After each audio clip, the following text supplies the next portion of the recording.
미국 증시는 괜찮았는데 네.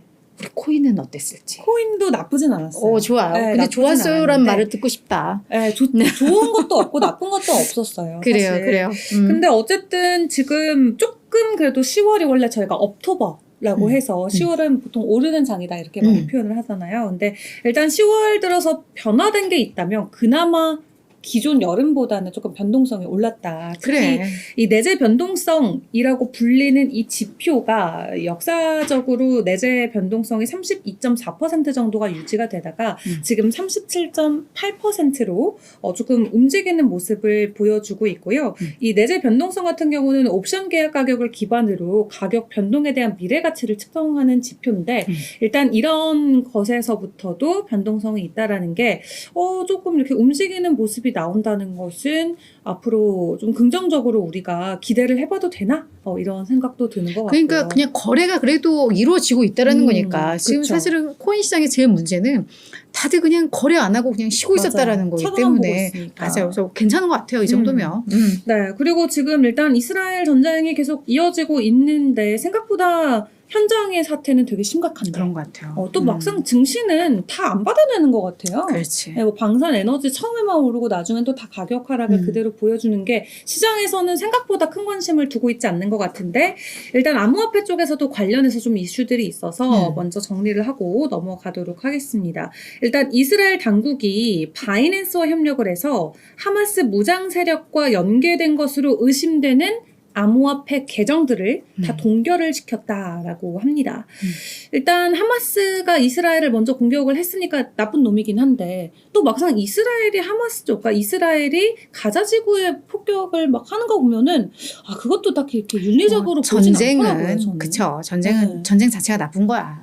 그쵸. 그러니까 먼저 친놈이 더 나쁜 놈인 거고. 그런가? 맞아요. 그래서 이스라엘도 참 자비 없이 진짜 그런 것도 있어. 네, 너무 자비 없는 그런 영상들을 많이 봐서 뭐 누가 더 잘했다라고는 말할 수 없겠지만 일단 바이낸스 쪽에서는 하마스 쪽 암호화폐 계정 다 동결해서 일단 하마스 쪽은 암호화폐로 후원금을 못 받는 상황이 지금 된 거고요. 네. 그리고 암호화폐 강제 청산이 최근에 1억 달러 넘게 나왔습니다. 아무래도 좀 전쟁 여파도 있지 않았을까 하는 의견들이 있는데 일단 지난 10일, 그러니까 오늘 암호화폐 새벽 기준으로 24시간, 그러니까 어제랑 오늘 새벽까지 해가지고 지금 1억 1,900만 달러가 청산이 됐고요.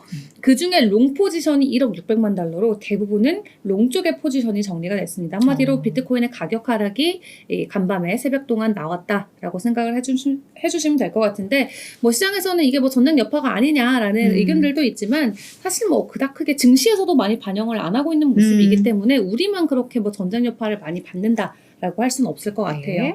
그래서 일단 시가총액도 전일 대비 0.5% 그리고 거래량도 17% 정도의 하락을 보여주고 있습니다. 네, 그럼 우리 이제 뭐 대장주 비트코인부터 좀 봤으면 좋겠는데 비트코인 관련해서는 요즘 좀 어때요? 일단 가격은 지속적으로 27,000달러는 지켜주고는 있어요. 그래서 긍정적인 부분이 될 수 있겠고 우리가 31,000달러까지 1차 돌파를 목표를 두고 있기 때문에 31,000달러까지 올라가는지에 대한 여부는 확인해 보셔야겠고요. 간밤에 한 1% 내외의 가격 하락은 나오기는 했습니다. 근데 지금 피델리티에서도 최근에 비트코인 보고서를 발간을 해서 우리가 비트코인에 투자해야 되는 9가지 핵심 포인트를 짚어냈습니다. 사실 뭐 다 아는 내용들이긴 한데 그래도 조금 이 지표가 재밌어서 가지고 왔어요. 현물 저는. ETF 얘기 또 있겠네? 현물 ETF 이야기도 포함이 돼 있어요. 그렇죠. 다들 아시죠 이제. 그래, 뭐 9가지 중에 그 하나 있을 것 같아. 무슨 말 할지 다들 이제 아시는데 네. 일단 첫 번째로 여기 왼쪽에 있는 자산이 골드, 금이고요. 두 번째가 비트코인, 그리고 세 번째가 피아트 커런시 해가지고 현재 기존 통화를 이야기를 합니다. 그리고 이제 옆에 한 7가지 정도의 이 특징들을 내놓고 이 중에 잘 소화하고 있는 것들이 어떤 것들이 있는지 플러스랑 마이너스로 구별을 했는데요. 일단 첫 번째로 듀레이블 영속성을 이야기를 하죠. 지속적으로 이 유지가 가능한가. 근데 이제 거기서 이제 금이랑 비트코인은 가능하다. 오케이. 하지만 통화는 아니다. 그 다음에 이게 눈에 보이는가. 근데 금은 안 보인대요. 근데 금 보이지 않아요? 금이 왜 안 보여? 근데 금이 안 보인대요. 금은 안 보이고 그리고 비트코인이랑 이 기존 통화는 죄송해요. divisible. 나눌 수 있다. 왜 그래? 어떻게 비트코인이 어, 보이는데 금이 안 보여? 그쵸. 저 내가 얘기하면서 왜 안 보이지? 금 눈에 여기 금목걸이도 있고 이거 다 있는데. 그래. 잘못 해석했어요. 나눌 수 오케이. 있는지에 대한 여부인데요. 일단 금은 나눌 수도 금도 나눌 수 있잖아. 못 나누지. 왜요? 하나의 금 빠니까. 그걸 철로 자르면 되는 거 아니에요? 그렇기도 한가? 그왜 아니 우리가 또 조금씩 또 살 수도 있고 우리 하니까. 금리도 잘라서 붙인 건데. 그냥 그런 개념인가 봐. 그런 개념이다. 오케이. 자, 그렇고요. 자, 그다음에 이게 대체 가능한지에 대해서는 금이랑 비트코인은 대체가 가능하다라는 오히려 평가를 받았고요. 그다음에 가지고 다닐 수 있는지 금은 안 된다. 금도 가지고. 네, 아무 대충. 그또 비트코인이나 현금에 비해서는 이제 우리는 핸드폰에 소지할 수 있으니까. 그다음에 이제 이거 검증이 된 자산인지. 근데 이게 아무래도 좀 그런 코인 쪽은 이 네트워크와 관련해서 그 베리파이드와 관련된 의견인 것 같아요. 그래서 비트코인만 해당 부분에서 플러스를 받았고요. 그리고 이게 조금 어떤 좀 부족한 현상이 있는지를 놓고 봤을 때는 이제 골드랑 비트코인이 플러스, 그 다음에 마지막으로 이 레코드를 지속적으로 가지고 있는지를 놓고는 이 골드가 가장 긴 역사를 가지고 있다라고 해요. 그래서 지금 보면 비트코인은 하나만 마이너스고 나머지 모든 부분이 플러스로 자산 중에서는 가장 월등한 모습을 보여주는 것처럼 지금 표현을 해놨어요. 주관적인 느낌이 좀 있네. 그쵸? 우리가 다들 맞습니다. 이게 다 수긍이 돼야 되는데 보면서도 이게 되나? 네.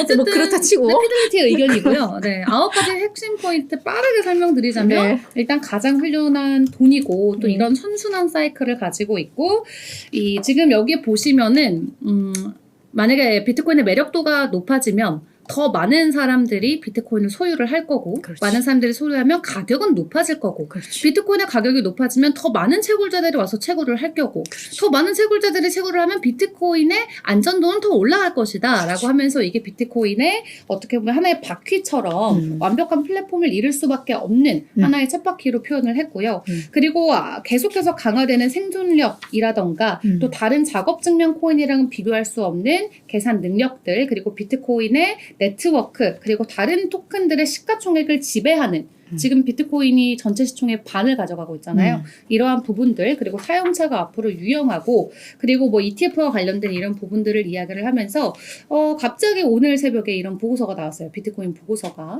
워낙 최근에 시장의 비트코인에 대한 좀 관심도가 떨어지고 있다 보니까 갑자기 이렇게 잠잠할 때 보고서를 발간을 했고요. 일단 도미넌스 자체가 시장에서는 많이 올라서 어제도 말씀을 드렸었는데 이 비트코인 도미넌스 50%대가 지속적으로 유지가 되고 있습니다. 간밤 새벽을 지나면서도 50.2%를 여전히 유지를 해주는 모습인데요. 그만큼 이더리움의 도미넌스는 내려갈 수밖에 없겠죠. 그래서 이더리움과 비트코인이 서로 상반된 모습을 보이고 있다. 그렇다고 해서 알트코인이 많이 부진하다라고 표현할 수는 없겠지만 시장 심리 자체가 이렇게 잠잠하고 오히려 변동성이 없을수록 더 안전한 비트코인의 투자자들이 많이 몰리고 있다 정도 생각해 주시면 될 것 같고요. 그런 한편 지난밤에 6년 동안 휴면되어져 있던 고래 주소에서 3,000개의 비트코인이 이동이 됐습니다. 3,000개면은 정말 초고래 수준인데. 그러니까 거래소로 이동한 거야? 아니면 다른 주소로 이동을 한 거야? 비트코인이 다른 이 월렛으로 특정 월렛으로 이체를 했습니다. 그래서 월렛에서 월렛으로 간 거기 때문에 시장에 매물이 나오는 것은 아니지만 6년 동안 휴면돼 있었다라는 게 조금 포인트가 될 것 같아요. 지속적인 활동을 하지 않다가 갑자기 어제 큰 규모로 이체가 있었고요. 그리고 최근에 비트코인 채굴자들이 엄청난 매도를 이어가고 있다고 합니다. 이번 주만 2만 개의 비트코인을 매도하면서 채굴자가 보유하고 있는 보유량이 급감하는 모습이 그래프에도 나왔는데 4월 이후에 최다라고 하고요. 아무래도 좀 운영 비용을 충당하기 위해서 비트코인을 매도한 것 아니냐라는 의견이 나옵니다. 그리고 짐 크레이머 같은 경우는 비트코인이 곧 큰 폭으로 하락한다라는 예측을 이렇게 불길하게 하고 있죠. 잠재적 투자 기회에 대해서 이야기를 하다가 비트코인을 멀리해라. 비트코인 조만간 크게 하락한다라고 본인의 방송을 통해서 이야기를 했습니다. 그리고 실제로 지금 외신에 의하면 만약에 우리가 지금 27,500달러 선의 지지가 붕괴되면은 단기적으로 추가 하락할 수 있는 가능성 있다라고 하고요. 지금 27,000달러가 50일선에 걸려 있다라고 합니다. 단기 평이 밑으로 뚫리게 되면은 일시적으로 가격 하락이 나올 수 있다. 추가적으로 뭐 25,000달러까지도 하락할 가능성 있다라는 지표가 동시에 나왔습니다. 알겠습니다. 지금 크레이머가 왜 갑자기 저렇게 또 크레이머가 급락을 한다고 했는지 원래 안 궁금하다. 좋아해요. 네, 원래 코인 안 코인에 좋아하는. 네. 그분도 또 그런 거구나. 네네. 오케이, 그러면은 뭐 그런 분인 걸 알고 들어가면 오히려 조금 저희가 어느 정도 이 재료를 생각해야 될지 알 수 네. 있을 것 같고요. 우리 또 패밀리 분들 어서 우리 오세요. 오늘 네 최영희님하고 자야이님 와주셨습니다. 네. 감사드리고요. 안 보이시네. 알렉산드님, 어디 왕빨대님. 행사 가셨나? 네. 아니 왕빨대님은 아침에 오셨었거든요. 아, 그래요? 그래서 아마 그거 하시고 뭐 또 볼 일 있으셔가지고 못 네네. 오셨나 보다. 기다리고 있어요 저희. 네. 네, 자 이제 알트코인 쪽도 네. 좀 보도록 하죠. 좋습니다. 자, 일단 이더리움 쪽이 최근에 부진하다라는 이야기를 몇 번 드렸던 것 같은데 그래. 일단 재단에서 자금이 또 파니까. 추가 하락이 더 나왔어요. 아유. 0.7% 추가 하락하면서 1,570달러 선까지 내려간 모습이고요. 네. 얼어붙은 이더리움의 투자 심리 ETF 재료가 소멸됐다라는 또 기사가 나왔습니다. 얼마 전에 이더리움의 선물 ETF 승인이 되면서 사실 기대를 했다가 생각보다 ETF 그렇지. 쪽으로 돈이 많이 안 모이면서 오히려 이게 기대했던 만큼 더 반대의 심리로 더 큰 이제 실망을 하는 게 좀 시장에 많이 나왔던 것 같아요. 그래서 일단 ETF 재료 자체가 소멸이 되면서 이더리움 쪽에서는 말 그대로 좀 차가운 시선들이 투자자들을 통해서 이더리움 쪽에 흘러가고 있는 상황이고요. 이더리움 고래가 올해 2월 이후로 이 가격 급등을 활용해서 지속적으로 본인은 판 것으로 확인이 됐습니다. 85억 달러 상당의 이더리움을 매도했다라고 하고요. 지금도 추가적으로 매도하고 있는 상황이라고 합니다. 어쨌든 주목할 부분은 매도 추세가 이어지고 있다가 될 건데요. 이더리움을 축적하지 않고 이더리움을 지속적으로 팔고 있다.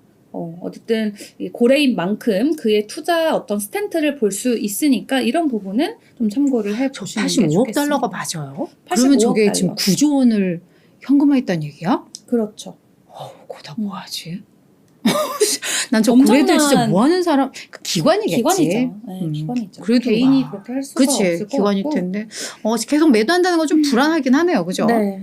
85억 달러 이 개수로 치면 500만 이더리움인데 그래도 그 정도 파는데도 이 정도면 그래도 잘 견디고는 있다. 그쵸.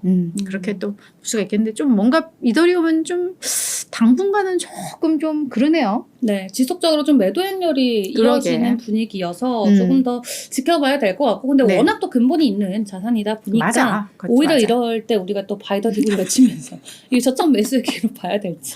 맞아, 그럴 수도 있어요. 네, 그럴 수도 있고. 네. 자, 다음 알트코인은 어떤 거? 네, 다음으로 알트코인 중에 라이트코인. 최근에 좀 이야기를 정말 안 했는데 간만에 좀 소식이 전해졌어요. 이 라이트코인 같은 경우는 비트코인의 뭐 남동생 정도로 생각을 하시면 될 것 같은데 비트코인이랑 똑같은 애예요. 포크에서 나온 애인데 라이트코인도 뭐 근본 중에 근본이라고 할 수 있죠. 근데 최근에는 가격 상승을 많이 못 보여줬고 지난 불장 때도 라이트코인 같은 경우는 정고점을 넘지 못했기 때문에 투자자들에게 상처만 주고 있는 코인이다. 근데 이 라이트코인이 이 최근 거래가 1억 8천만 건을 돌파하면서 지금 출시된 지 상당히 오래된 올드코인이에요. 비트코인이랑 거의 출시 연도가 비슷한데 12년 동안 어쨌든 라이트코인의 네트워크가 안정적이다. 안정적이게 운영되고 있다라는 부분만 보더라도 상당히 강점으로 확인을 해볼 수 있겠습니다. 그래도 이제 고점 대비해서는 이제 17년도, 18년도 이때 뭐 코인들이 지금처럼 더 많이 없을 때는 이런 기존 코인들의 가격 상승이 정말 미쳤었던 시기가 있었는데 그때 오르고 그때 이제 국내에서 구매하신 분들은 지금까지도 뭐 고점 대비 마이너스 8, 90% 회복 불가 수준 그 정도로 많이 내려와 있는 코인이고요. 빨대님 오셨네요. 오셨구나. 네, 오셨습니다. 그나. 네, 마지막으로 이제 그 밈코인 소식까지 같이 전해드리도록 하겠습니다. 네. 최근에 일단 암호화폐 시장 중에서도 비트코인을 향한 선호 심리가 올라가면서 특히 밈코인 쪽은 부진할 수밖에 없죠. 이 도지코인이나 주요 밈코인들 지속적으로 부진한 분위기를 이어가고 있다라고 하는데요. 이 그림을 잘 보면은 뒤에 이제 일론 머스크가 이렇게 웃고 있고요. 그의 광기 어린 눈빛과 그의 광기 어린 입술이 이렇게 그는 웃고 있어요. 이 눈빛과 입술을 보여? 보면 그는 웃고 아, 있고. 뒤에 배경 사진에 있구나. 뒤에 이름이 있죠. 네네네. 그리고 앞에서는 일론 머스크의 어떤 아이들로 불릴 수 있는 뭐 플로키라던가 시바이누, 도지코인, 하다못해 여기 스누피도 있고요. 네, 그리고 뭐 페페코인도 있고요. 이런 식으로 민코인들의 시장을 늘 들었다 놨다 하는 뒤에 이제 일론 머스크란 조력자. 네, 이 사진 너무 재밌더라고요. 근데 어쨌든 최근에 민코인 굉장히 부진했다. 네. 부진했고 도지나 시바 같은 경우는 최근에 뭐 5%, 6%의 가격 하락을 보였었다라고 하고요. 월간 기준으로 5%, 6% 하락하는 모습을 보였습니다. 시바 이누 같은 경우도 지속적으로 가격 하락이 나오고 페페코인도 한 달 동안 8% 가격이 후퇴하는 모습이 나오고 있고요. 그 외에도 뭐 시바, 스왑, 도지 킬러, 뭐 도지론 마스 뭐 등등등의 민코인들 두 자릿수 이상의 하락폭을 보이는데 그런 한편 플로키가 혼자 한 주 동안 8% 오르는 호조를 보였다라고 합니다. 어쨌든 이렇게 모든 이더리움까지도 사람들이 기대 심리가 없는 가운데 뭐 민코인까지 오르기는 어려운 시장인 것 같고요. 그럼에도 불구하고 담아가는 사람들은 플로키를 통해서 또 수익 실현을 본 사람들도 있다. 네. 알겠습니다.